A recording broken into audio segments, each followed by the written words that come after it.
morning from Northern Ireland. So update on where we are on our British Isles cruise. Yesterday we were in the Orkney Islands of Scotland, and that was a short port day. We had to leave at 2 o'clock because we had a long journey into Belfast today. We're still on our way through. The pilot boat has just met up with the ship to take us in, and we will be docking in Belfast at 12:30 p.m. but have the whole day until 8 o'clock, so that's cool. Let me tell you this, look what I'm wearing. I am back to short sleeves and flip-flops. What a difference it makes going from Scotland to Northern Ireland. It's going to be high of 66 today, no rain scheduled or predicted, whatever.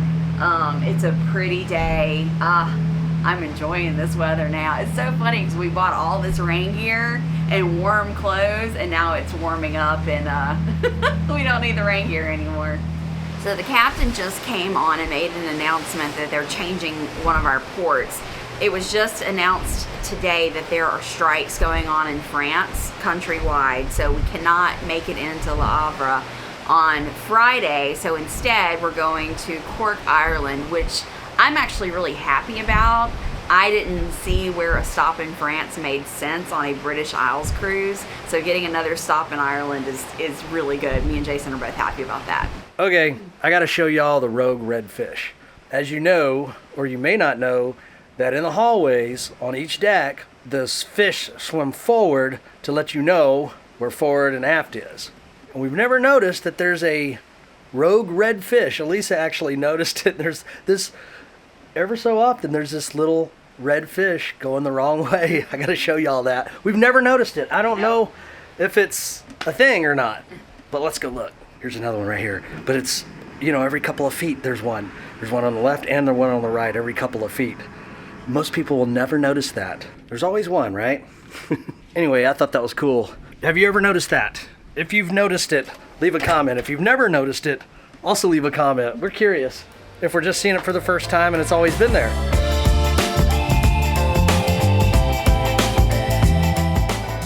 There was a shuttle bus from the cruise ship that would take you into the center of town for 10 pounds a person. But that line was massive, massive. Think about, 2,000 people getting off the ship and everyone trying to get on the same shuttle bus.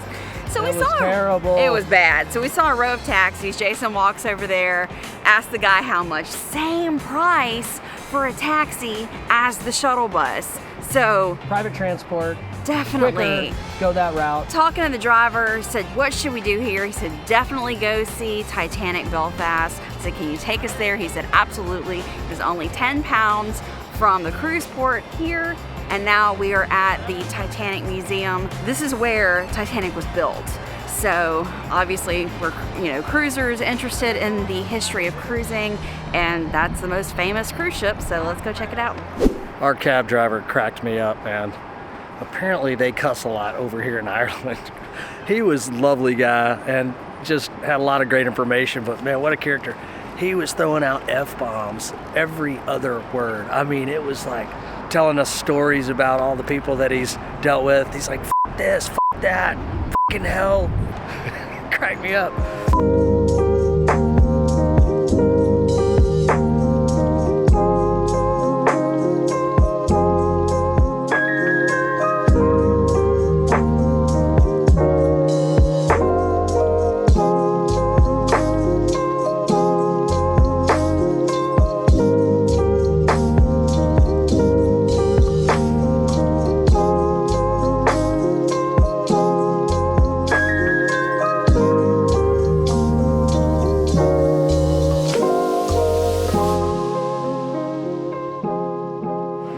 There's a ride in here.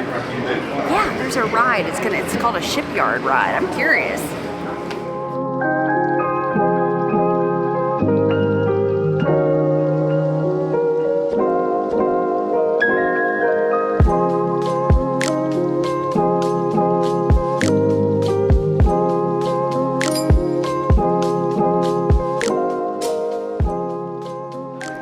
That ride was really neat because it showed you what it was like on the inside of the steel hull as they were building the ship. And so how the workers were in these little bitty like boxes almost, and one person would hold the hammer and the other person would nail the rivet in for each one of them. They said you could hear the sound all over Belfast, and it made a lot of the workers go deaf from the noise. I could only imagine. That's terrible. Oh wow, this is what I've been waiting to see.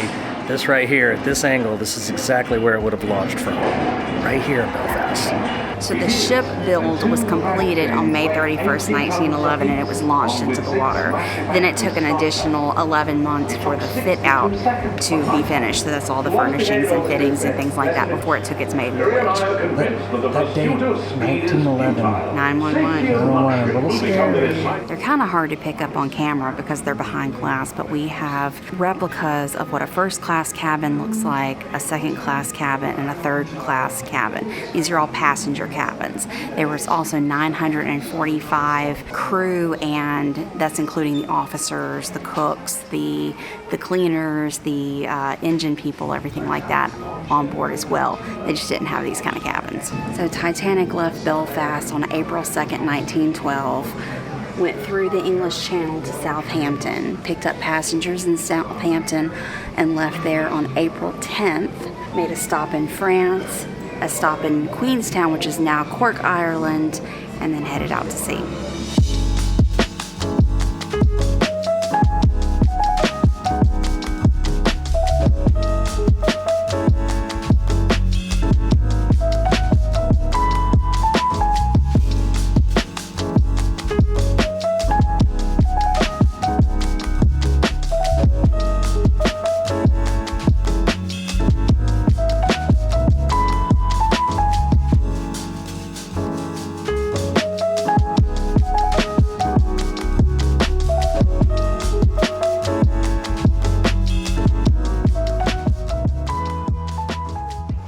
Wow, that was cool. I'm not a huge museum guy, but that was fun. I mean, it really immersed you into the construction and the history and everything that was Titanic. I mean, lots of visuals. They even had a ride in there. I mean, this was probably one of the better museums I've ever been to. Super cool experience. Definitely recommend doing that. They did a really good job. Hold on, it's windy. They did a really good job of taking you through the story and the history. So you started out at the shipyard and see how it was built. You hear some history about Belfast. Then you go into the finishings and see, you know, the boilers that were put in, the finishings that were put in, what the staterooms looked like, how many passengers were on board. And then you go into the sailing and then the tragedy. And they build up the emotion.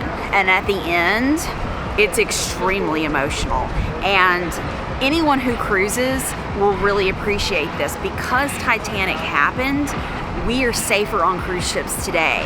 Just the way that they look for the weather predictions, you know, that they were trying to let the vessels know that there were icebergs in the water, and Titanic wasn't listening. Yeah, there were a lot of mistakes. There was a lot of mistakes made. They were going full speed ahead. They were trying to get to New York and set a record of the fastest crossing. Everything they did made things go wrong. The fact that they're, you know, we all complain about muster drill, don't we? On a cruise ship, we all hate muster drill.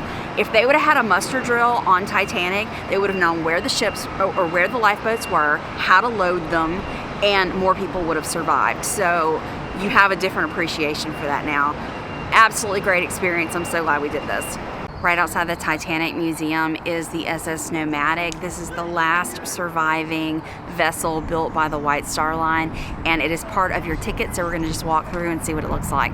So you can see at this angle the block right there, and the Nomadic is in dry dock. And then we are in the maritime area. This is actually called Maritime Mile. We're about to take a walk into the city center. We have been walking about 15 minutes down this way along the river, and it's neat looking over into the older part of the city, and you can see old buildings right next to new modern buildings. They've built a pedestrian bridge, which we're about to cross to go into city center, which is the old part of Belfast. This little guy is the Belfast Salmon of Knowledge, also known as the Big Fish. It's pretty cool. It is a very big fish. It is a very big fish. It's right here on the river, and it's just kind of like one of these things that you just have to come and see and take your picture with. Oh man, I wanted to do Oktoberfest while we were over here, but it's not going on until the weekend. Here's all the dates. I just scanned the QR code. Man, I was really hoping to get that in. Everything's closed until the weekend. Well, I mean, a lot of stuff is. Like, they have a market here that we really wanted to go to, and it's closed. Bummer. Here's where it would be held, right here. All those white tents back there. It just goes on forever. That would be just full of live music, beer of all sorts, and all kind of shenanigans that I hate that I have to miss. That's cool. This is the first Oktoberfest tent setup I've ever seen.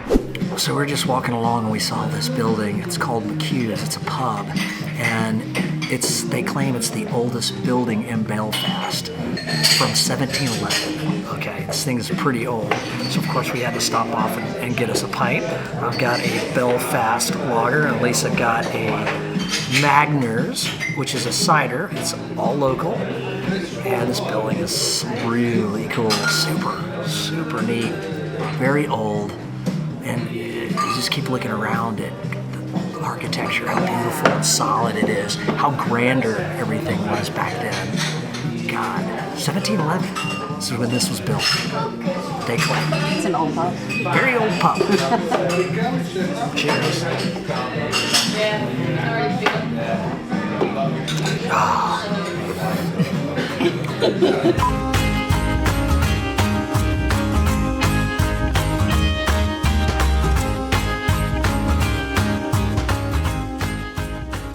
All right, we have finally made it to our last stop of the day, Crown Bar. We were told this is where we must go. Even our cab driver, he was like, you cannot leave Belfast without stopping into the Crown Bar, so that is absolutely what we're going to do.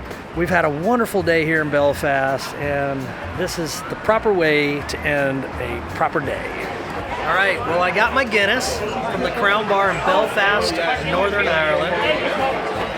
My day is complete. We've had an awesome day here. What a great way to end the day. Let me tell you, this place is jam-packed. It's popular for a reason. Just watching the bartenders pour these Guinnesses, it's like an art within itself. They really know what they're doing. What a cool experience. Cheers. You can tell there's mostly locals in here, which is so awesome. We found like a local joint. It's a tourist place for some, but I bet a lot of tourists would come and peek their head in here and get intimidated and not come in. We were just like, we're coming in anyway. It is very packed. So there's these booths that you can reserve. So like you and your friends can have a whole like little hidden booth with a closed door and everything. That's really cool. This is a neat place, really cool. So right outside of Crown Bar is the history about the building. So this has been a bar slash tavern slash pub since 1826. It was originally called Railway Tavern. In 1885, it was bought by someone new. They renamed it, remade it as Crown Bar, and it's been that ever since. We did try and get a table at the Crown Bar's dining room, but they were full for the night. So we got back on the ship and we headed to O'Shea's because this is an Irish pub. So we're at least gonna get our Irish food fix here. I do have a couple of tips for today. Number one, if you're going to the Titanic Museum, just wait and buy your tickets there. Online, they were the same price on one site and they were even more on another. So it was just really easy for us to walk in, purchase our tickets, and be done with it instead of going through the whole online process. Tip number two, do not book the shuttle. The shuttle was going to cost us £10 per person round trip, picking us up here and dropping us off in City Center. The problem is 2,000 people were trying to get off the ship at the same time and get on the shuttle, so there was this massive line.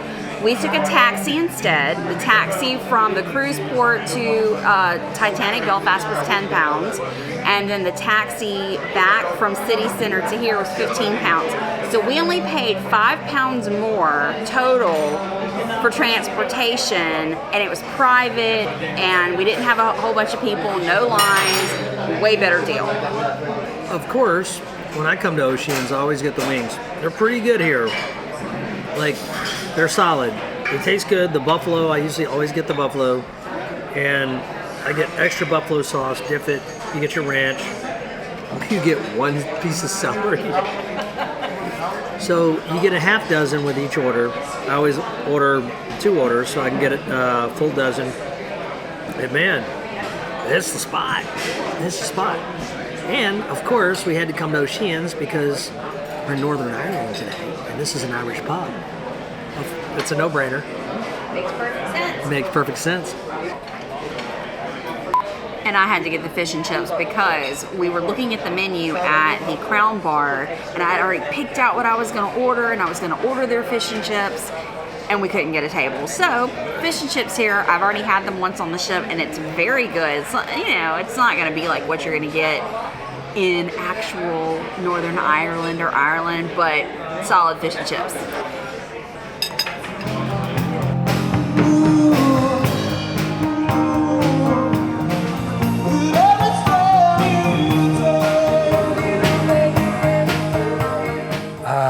We have made it back to the room.